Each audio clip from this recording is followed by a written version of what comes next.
নমস্কার, সবাই কেমন আছেন? আশা করি সবাই খুব ভালো আছেন। আরেকটি রান্নার ব্লগ নিয়ে চলে এলাম। আজকে করব পুঁইশাক দিয়ে মাছের মাথা দিয়ে চচ্চড়ি। পুঁইশাক দিয়ে মাছের মাথা দিয়ে করার জন্য প্রথমেই সাদা তেলে রুই মাছের মাথাগুলোকে ভালো করে ভেজে নিচ্ছি। একদম কড়কড়ে করে ভেজে নেওয়া হবে। দেখুন আমার মাছের মাথাগুলো একদম কড়কড়ে করে ভাজা হয়ে গেছে। এবার আমি এগুলোকে আস্তে করে তুলে নেব।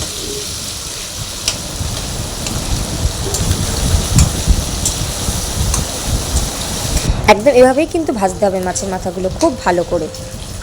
সাদা তেলে করলে কি আষ্টানি গন্ধটা ছাড়বে না, তাই চেষ্টা করবেন রান্নাটা সাদা তেলে করার।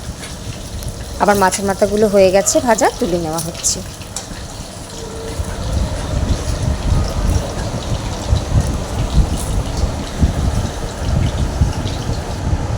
সেই তেলে ফোড়নস্বরূপ 5 ফোড়ন, গোটা জিরে, তেজপাতা, এলাচ, শুকনো লঙ্কা, দারচিনি দিয়ে আমি ফোড়নটা মশলা দিয়ে দিয়েছি। এরপর একে একে আমি তাতে সবজিগুলো দিয়ে দেব। আমার হাতের সামনে যে সবজিগুলো ছিল সেগুলোই ব্যবহার করেছি, যেমন আলু, বেগুন, কুমড়ো, ঝিঙে। সেই সবজিগুলো দিয়ে দিচ্ছি। ফোড়নটার গন্ধ বেরিয়ে গেছে মশলাগুলোর। সেই মশলাগুলোর গন্ধ বেরোনোর পর আমি সবজিগুলোকে দিয়ে দিচ্ছি সেই ছাঁকা তেলে আস্তে আস্তে করে। শীতের দিনে যদি এই রান্নাটি করেন তাহলে সেখানে আপনি শিম ব্যবহার করতে পারেন, আর তাছাড়া বরবটিও ব্যবহার করা যেতে পারে। আর এটার তো মেন ইনগ্রিডিয়েন্টস হচ্ছে পুঁই শাক, সেটা তো দিতেই হবে। এবার কিছুটা নুন দিয়ে দিলাম সবজির মধ্যে, তারপর কিছুটা হলুদ দিয়ে দিলাম। এবার সবজিগুলোকে ভালো করে নেড়ে নেব।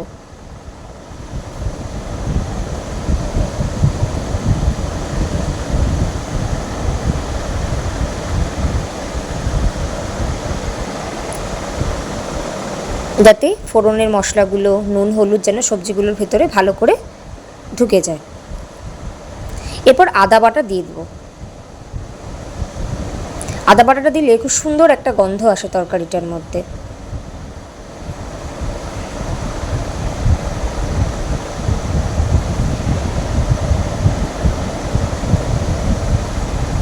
ভালো করে নেড়ে নিচ্ছি সবজিগুলোর সাথে, যাতে আদা বাটাটা ভালো করে মিশে যায়।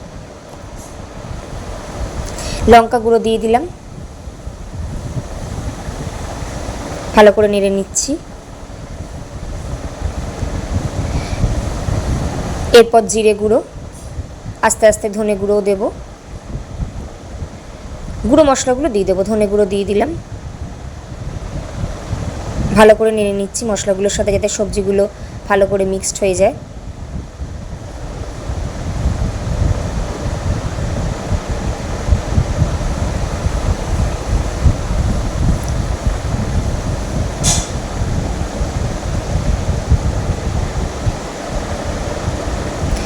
দেখুন সবজি থেকে তেল ছাড়ছে। এবার দিয়ে দিচ্ছি মিট মশলা। যে কোনো ব্র্যান্ডের মিট মশলা আপনারা দিতে পারেন, এতে সেন্ট খুব ভালো আসে। এবার ভালো করে নেড়ে নেব মশলাগুলোর সাথে, সবজিগুলোকে ভালো করে মিশিয়ে নেব। আস্তে আস্তে তেলও ছাড়ছে মশলা থেকে, সবজি থেকে।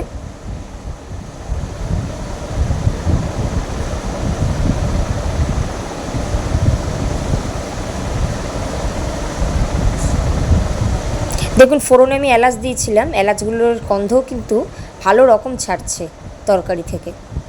চিনি দিয়ে দিলাম একটু স্বাদের জন্য, এটা অপশনাল, আপনারা না দিয়ে যদি চিনি না খেতে চান না দিতে পারেন। টমেটো যুক্ত করলাম, টমেটো দিয়ে ভালো করে এবার সবজির সাথে টমেটোটাকে ভালো করে নেড়ে নেব।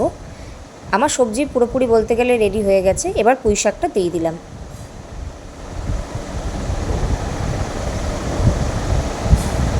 ভালো করে পুঁই শাকের সাথে মশলাগুলোকে, সবজিগুলোকে মাখিয়ে নেব, নেড়ে নেব ভালো করে।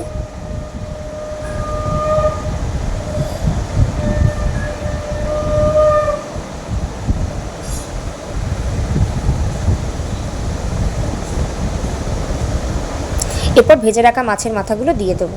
দিয়ে একসঙ্গে ভালো করে নেড়ে মশলাগুলোকে সবজি এবং পাতা, পুঁই শাকের আর মাছের মাথার সাথে যেন ভালো করে মিশে যায়, সেই হিসাবে ভালো করে নাড়িয়ে নেব।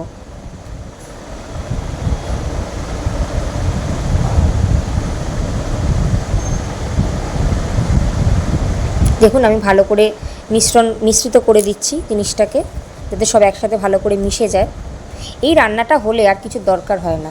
এবার কিন্তু একটু ভাজা মশলা পড়ে গেল। ভাজা মশলাটা তৈরি করার জন্য আপনার হাতের সামনে যে গোটা গরম মশলাগুলো রয়েছে, যেমন জায়ফল, জয়িত্রী, চালমগজ, তেজপাতা, শুকনো লঙ্কা, গোটা গোলমরিচ, এলাচ, দারচিনি, সেগুলো দিয়ে ভালো করে গোটা জিরে, গোটা ধনে এগুলোকে ড্রাই রোস্ট করে ভালো করে ভেজে নিতে হবে শুকনো খোলায়, ভেজে গুঁড়োটা করে রাখতে হবে। এই মশলাটা আপনি যে কোনো ক্ষেত্রে যে কোনো রান্নায় দিলে রান্নার স্বাদ দ্বিগুণ করে দেবে। তার সাথে একটু ঘিও দিয়ে দিলাম। নামানোর আগে এই দুটো ইনগ্রিডিয়েন্টস মাস্ট, এই ভাজা মশলাটা আর ঘিটা। এতে রান্নাটা দ্বিগুণ স্বাদ করে দেয়।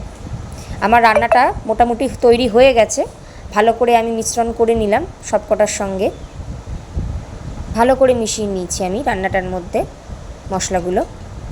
বলতে গেলে আমার রান্না তৈরি। এবার আমি রান্নাটিকে সার্ভ করে নেব। বাড়িতে এভাবে তৈরি করে দেখবেন, কেমন লাগে অবশ্যই জানাবেন। আশা করি খুবই ভালো লাগবে। এই রান্নাটা হলে ভাতের সাথে আর কিচ্ছু দরকার হবে না। আবার পরবর্তীকালে নতুন একটি ভিডিও নিয়ে আসবো, নতুন একটি রান্না নিয়ে। সবাই ভালো থাকবেন, সাবস্ক্রাইব করতে ভুলবেন না চ্যানেলটাকে। নমস্কার।